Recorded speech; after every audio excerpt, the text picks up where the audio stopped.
ডিম আগে না মুরগি আগে? স্যার আমার মতে মোরগ আগে। কেন আপনার কাছে মনে হলো যে মোরগ আগে? সৃষ্টিকর্তা প্রথমে আদমকে সৃষ্টি করেছিলেন, তারপরে হাওয়া, আর তারপর তাদের ঔরস। আর সেই জন্য আমার মনে হলো যে সৃষ্টিকর্তা প্রথমে মোরগ সৃষ্টি করেছেন, তারপরে মুরগি, আর তারপরে তাদের প্রজননের মাধ্যমে ডিম, তারপরে তাদের ঔরস। বিলিয়ন। এই বোর্ডে যে মানুষগুলোর কথা লেখা আছে, এনাদের সবাইকে নিয়ে আপনি নৌকাতে করে সেন্ট মার্টিন যাচ্ছেন। হঠাৎ ঝড়, মাঝি বলছে কিছু লোককে নৌকা থেকে ফেলে দিতে হবে যদি আপনারা বাঁচতে চান। আপনি প্রথমে কাকে ফেললেন?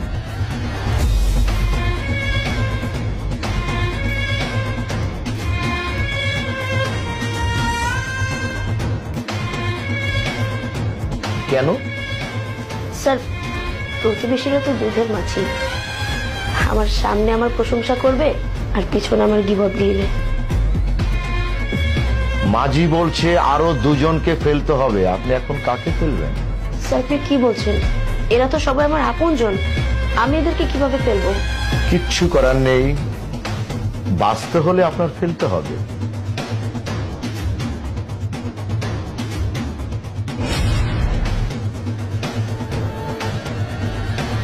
তাই বলে আপনার আপন ভাই বোনকে আপনি ফেলে দেবেন? জি স্যার। স্যার আমার ভাই বোনরা আজ আছে কাল নেই। আজ ওদের বাসায় বেড়াতে যাব, দু একদিন ভালোই আপ্যায়ন করবে, কিন্তু তৃতীয় দিন বিরক্ত হয়ে যাবে। আর জমি জমা সম্পত্তি এসব নিয়ে তো অনেক বেশি ঝামেলা করে তারা, এমনকি তার আপন ভাই বোনকে খুন করতেও রাজি আছে এই সম্পত্তির জন্য। মাঝি বলছে আরো দুজনকে ফেলতে হবে, আপনি এখন কাকে ফেলবেন? না না স্যার, এদের তিনজনের মধ্যে আমি কাউকে ফেলতে পারবো না। আপনাকে ফেলতেই হবে।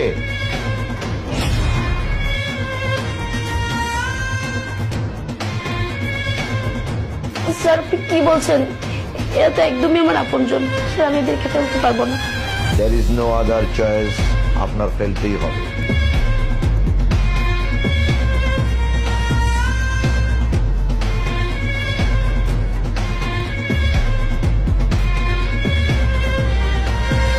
আপনি আপনার মা বাপকে ফেলে দিলেন?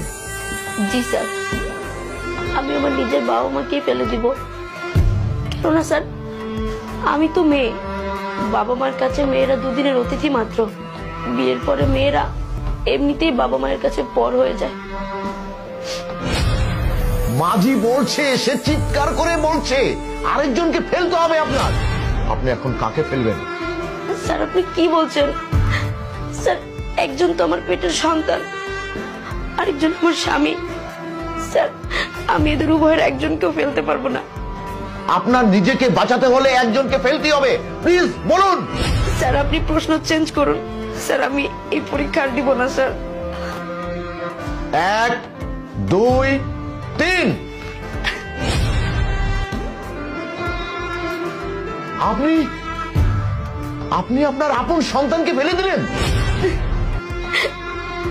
জি স্যার। কেননা সন্তানরা বিয়ের পরে বাবা মাকে ভুলে যাবে, তারা বিয়ের পরে বাবা মায়ের কাছে পর হয়ে যাবে। কিন্তু স্বামী, স্যার একটা মেয়ের কাছে তার স্বামী হচ্ছে সবচেয়ে বড় অহংকার। স্বামী মৃত্যুর আগ পর্যন্ত থাকবে। স্যার আপনি যদি আমাকে জিজ্ঞেস করতেন না যে নারী তোমার আসল বাড়ি কোথায়, আমি নিঃসন্দেহে বলতাম যে আমার স্বামীর বাম পাজরে।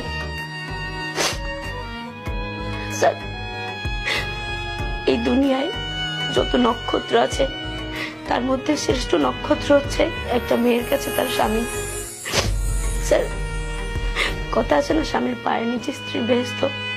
স্যার এটা শুধু পরকালেই নয়, ইহকালেও প্রত্যেকটা নারীর মানা উচিত। আর আমার নিজস্ব মতে স্যার, স্বামী হচ্ছে একটা মেয়ের